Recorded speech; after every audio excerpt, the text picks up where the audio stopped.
think of learning-centered teaching strategies, I think of ways to make the skills and information that our students need to know in a particular discipline relevant to them.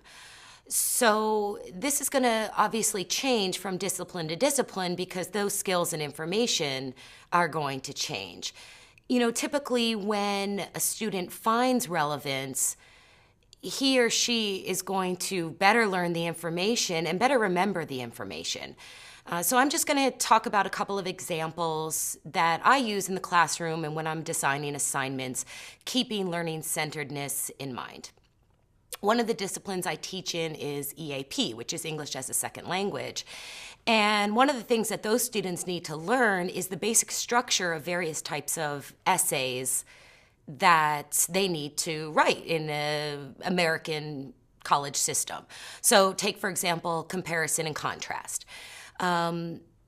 All the students have one thing in common. They've all experienced the American culture and the culture that they came from. So what I do when I'm trying to teach them that structure of comparison contrast is they all come in one day, we watch an episode of The Simpsons where the Simpsons go to Tokyo. Well, they look at this very sort of stereotypical American family bumbling around Tokyo and encountering all these crazy cultural differences. And of course, hilarity ensues.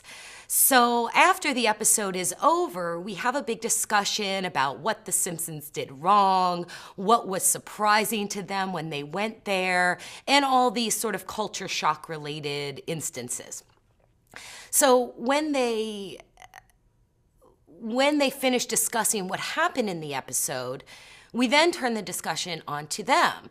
What cultural differences did they experience when they moved from their home country to the United States? Did they have any crazy things that happened? Did they look silly in any situations? Did they not know how to act in certain situations? And they always have a lot to say because it's about them. So when we talk about that actual structure of the comparison and contrast, they've taken all these great stories that they have, and now it's time to learn how to organize them into this essay about cultural differences. So they're learning the structure, but they're motivated to learn it and remember it because they want their stories to be told, well,